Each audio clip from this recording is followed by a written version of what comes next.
मैं लक्ष्मी यादव कस्तूरबा गांधी आवासीय बालिका विद्यालय बनकटी बस्ती से।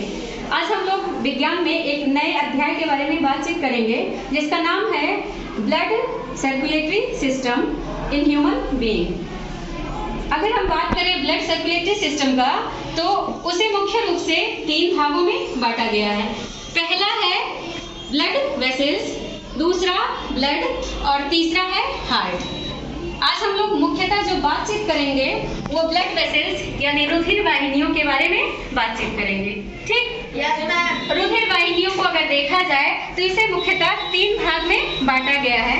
पहली जो है वो है आर्टरी, इन्हें हिंदी में कहेंगे धमनी। दूसरा जो है वो है वेन, वेन्स को हिंदी में कहेंगे सिराएं। और तीसरा है कैपिलरी, कैपिलरी को हिंदी में कहेंगे एसियाएं। ठीक है, हम यहाँ मुख्य रूप से धमनी और सिरा में अंतर के बारे में बात करेंगे। अगर आर्टरी यानी कि धमनी को देखा जाए तो इनका कलर जो होता है वो डार्क रेड कलर होता है, लेकिन अगर वेन्स को देखा जाए तो डार्क ब्लू इन कलर होती हैं। ठीक? सेकेंड पॉइंट है आर्टरीज ऑक्सीजनेटेड ब्लड को हार्ट से रिसीव करती हैं और शरीर के डिफरेंट पार्ट तक ले जाती हैं। Okay? Except to pulmonary arteries, किसको छोड़कर?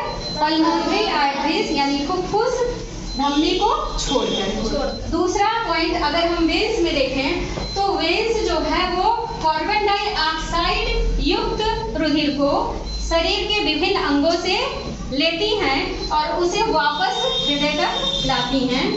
किसको छोड़कर? पल्मोनरी वेन्स को छोड़कर। थर्ड पॉइंट है आर्टरी जो हैं ये हमारे बॉडी में डीपली सिचुएटेड होती हैं, थोड़ी गहराई में। लेकिन अगर बात करें वेन्स की तो ये आर्टरीज की तुलना में थोड़ा कम गहराई पर होती हैं।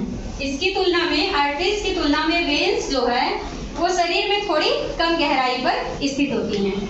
अगली पॉइंट जो है वो आर्टरीज की जो वॉल होती हैं, आर्टरी और वेन्स दोनों क्या हैं? पतली ट्यूब की तरह संरचना है। कैसी हैं? ट्यूब की तरह संरचना है। तो इसकी जो दीवार होगी आर्टरी की वो कैसी होंगी? मोटी होंगी और लचीली होंगी।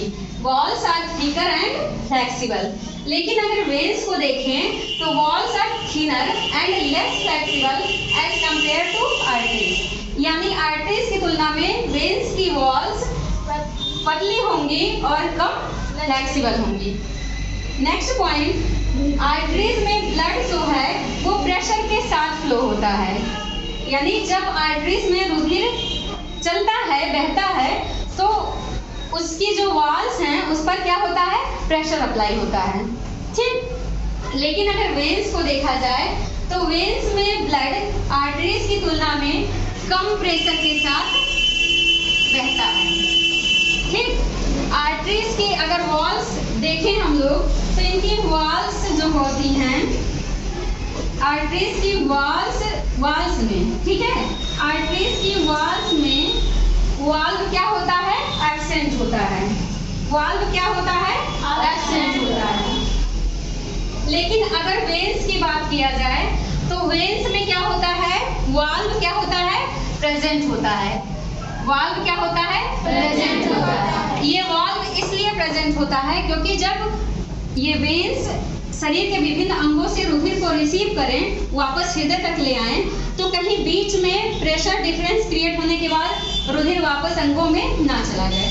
इसीलिए जो वेन्स हैं इनमें वाल्व पाया जाएगा, लेकिन आर्टरीज में वाल्व नहीं पाया जाता है। Okay? Any problem? No ma'am. यानी कि आर्टरी और वेन में ये मेन क्या है? डिफरेंस है।